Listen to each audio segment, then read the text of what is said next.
what option I have? I have to stand by him. I support him, and I don't have any objection. ಬಿಜೆಪಿಯವರು ಇದ್ದಾರಲ್ಲ ಸುಳ್ಳು ಹೇಳೋದ್ರಲ್ಲಿ ನಾವು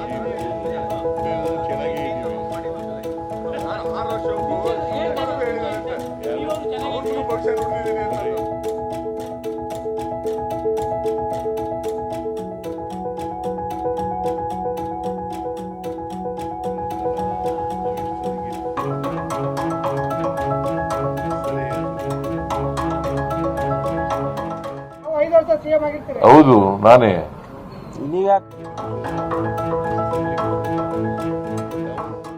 I have to go by my party. My party is important. My leadership mission is important. We have an aim to bring 28. We will work for that.